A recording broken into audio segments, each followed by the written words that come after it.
Yes, what is your problem?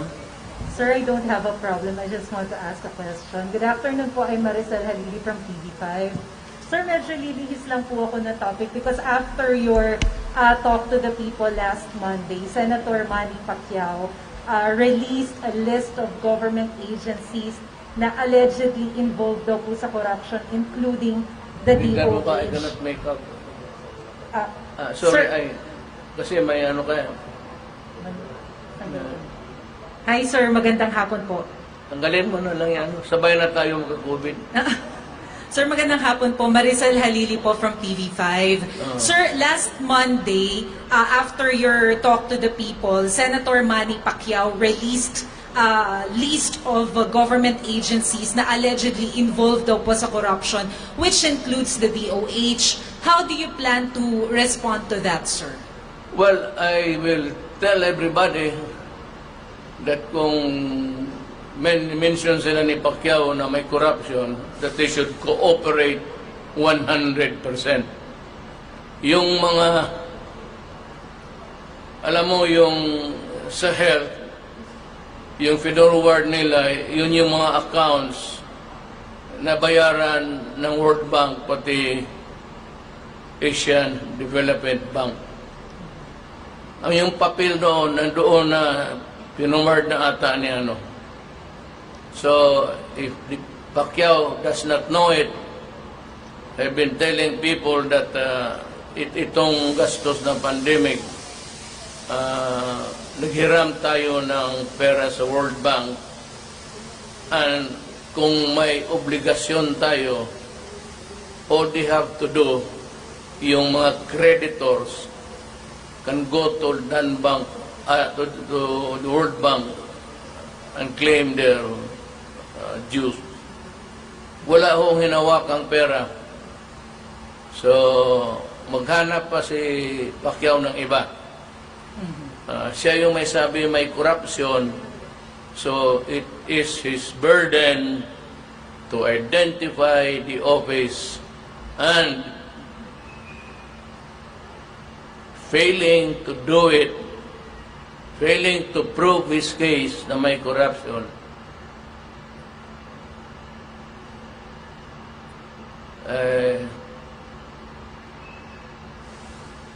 mahirap talaga itong, you know, when you are a champion in boxing, it doesn't mean to say that you are a champion in politics.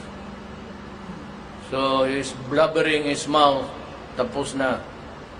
I am waiting for resort for the next department that he would choose to investigate. Pero imbestigahan niya ito, ha. Upuan niya ito. Upuan niya ito, mag-imbestiga siya, huwag siyang padaloy-daloy. At kung meron man siya ibang kompromiso, ata yata you know, he has a scheduled fight, but suddenly nag-back out. Probably he knows that he is too old for that. And failing in his boxing career, kung matalo siya, he's a gunner actually. Sir, Kailangan manalo siya, pag tatalo siya.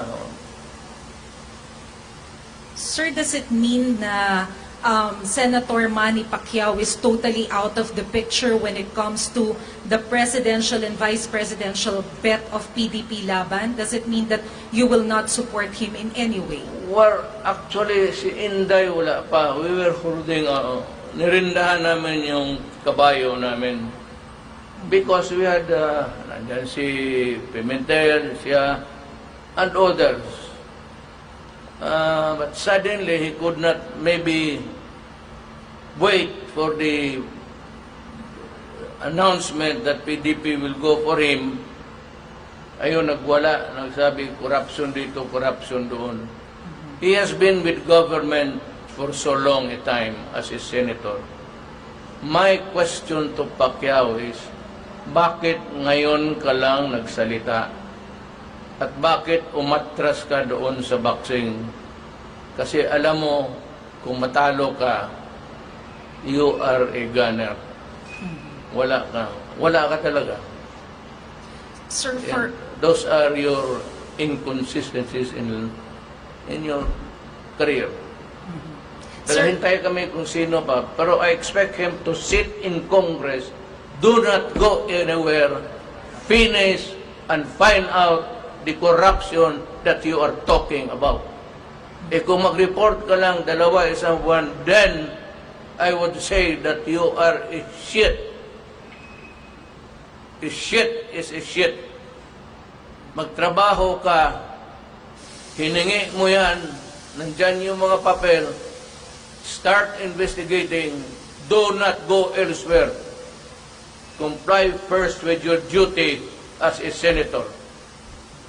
Tapusin mo yan, nandyan yung mga papeles. Huwag kang pa-absent-absent. Salamat po, sir.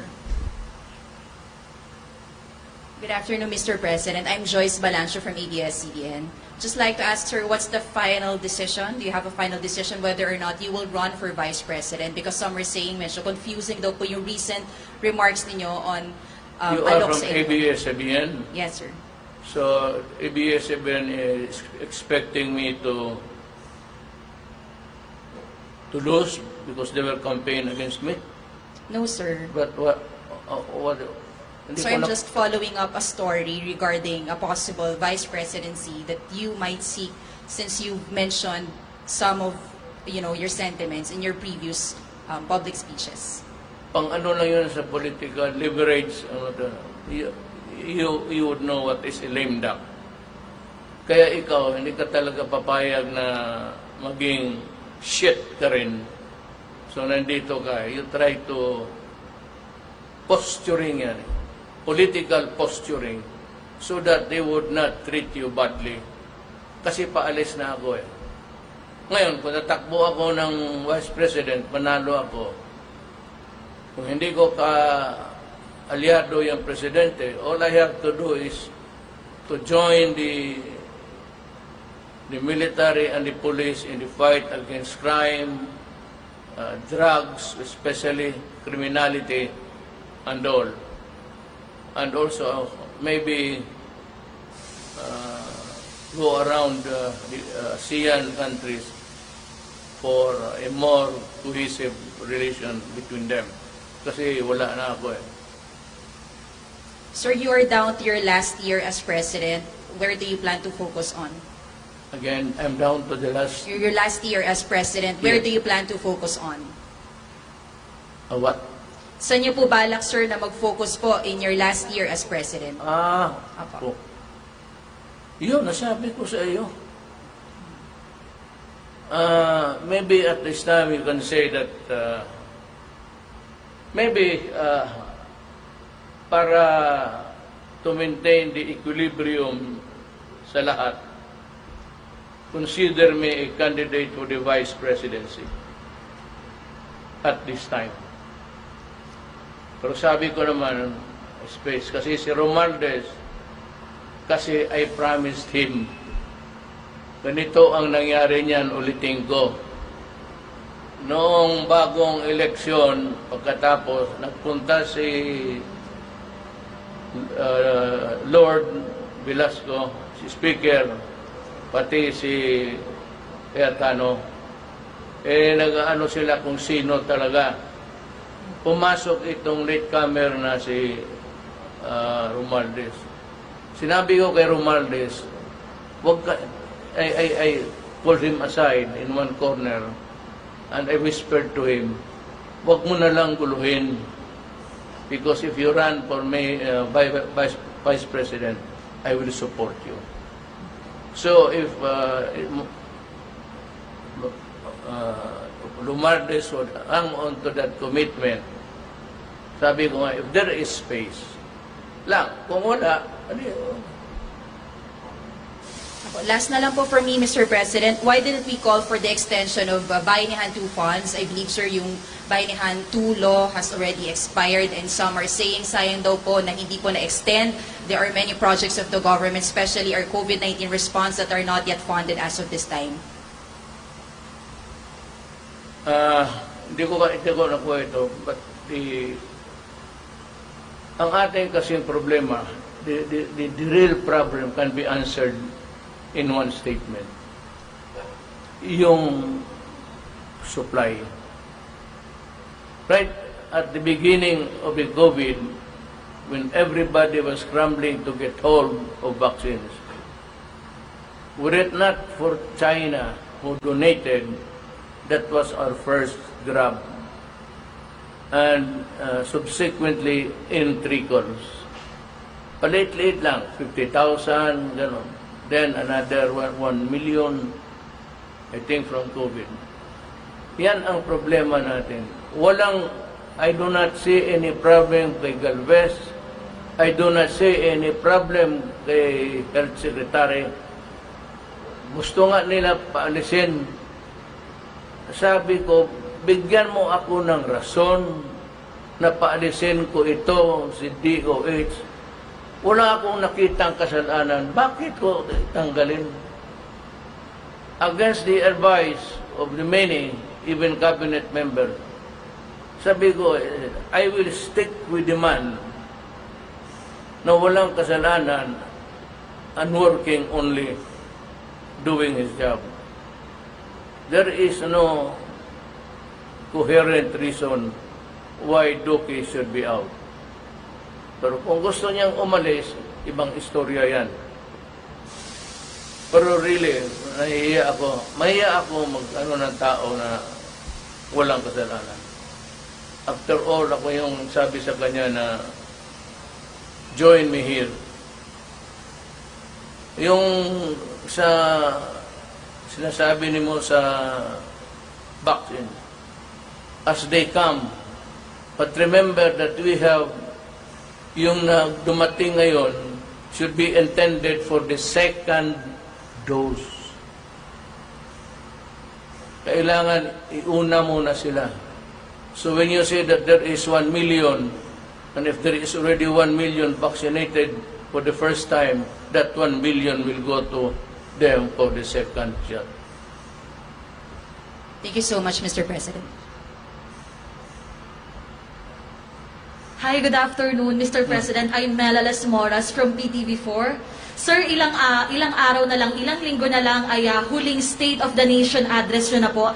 Ano ang dapat abangan ng ating mga kababayan at ano po yung mga maipagmamalaki yung legacy ng Duterte administration? Nothing. All I want the people is to just look around. Ito, ang ganito. Hindi ko ipagyabang. Una-una, hindi ko ito pera. That's not my money. All I would just say is that we built and that's all. I will not crow about it in public because sabihin na ito, hindi mo pera yan. Bakit kasi payabang yan? Of course, the industry of those who were really on the ground, sila Tugade, sila Villar, Beroya, General Beroya,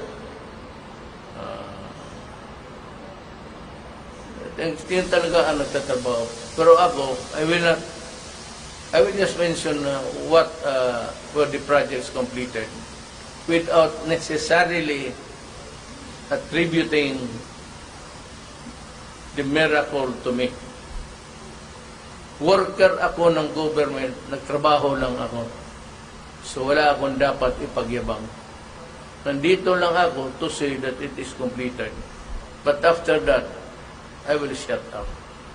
It's not my style to banner. Iniisip ko muna, ito ba akin, personal, pwede ko pang ipagyabang? Ako ng akin, okay. Pero kung mga ganito, ito ba'y pera ko? Ako ba'y nagpago dito? Ako ba yung nasa ground? Sila. So sila ang dapat, the workers of government, especially those who are appointed and who have worked so well, yun ang dapat, the credit should go to them. Opo. And panghuling katanungan na lamang po, Mr. President, ngayong araw lang kasi actually kanina lamang itinaas ng FIVO sa Alert Level 3 ang status ng Bulkang Taal. Ano pong masasabi nyo rito? Ano pong paalala nyo sa ating mga kababayan at lokal na pamahalaan doon? Magkakaroon po ba tayo ng command conference ukol dito? Not necessarily. Hindi ko malaman kung dumaan man kami kanina. Kunti mo lang na ako. Siguro lagyan ko lang ng cap. Yung butas.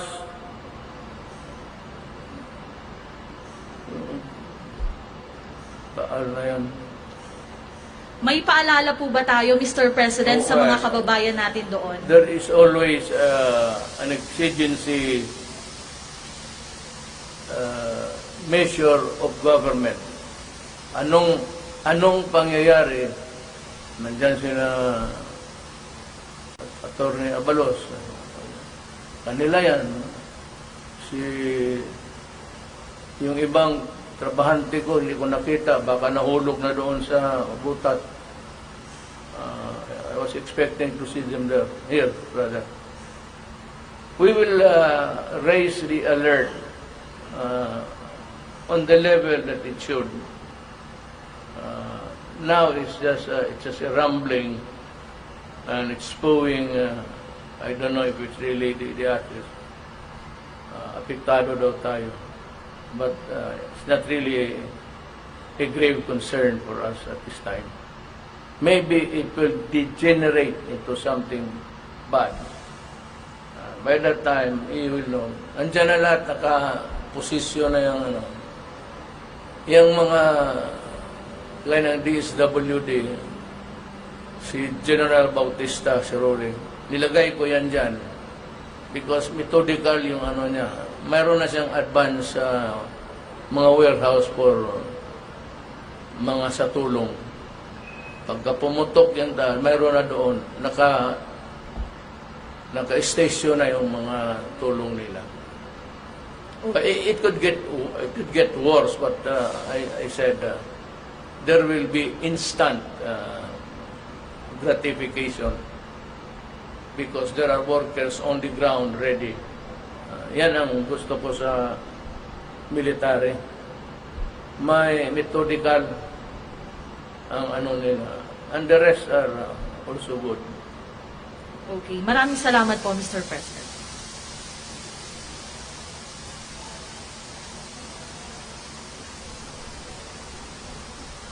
Mag-ano kami? Art, okay ba yun? Pasyal tayo doon sa Pasyal tayo doon sa... Ha? Sinong gusto mong sigay? Punta tayo ng...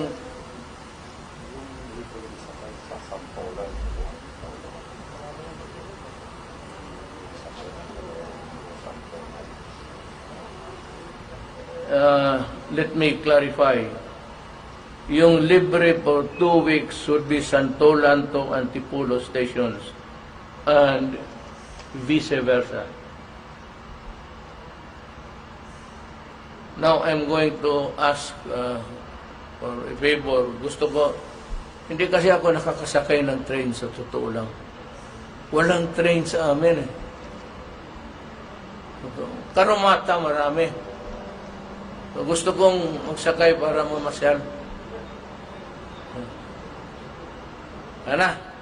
Okay, Art?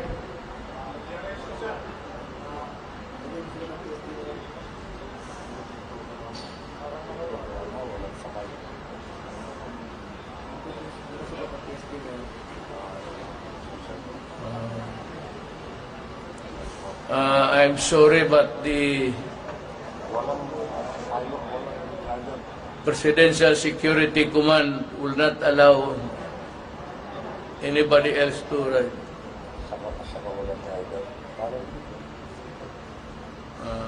Sige.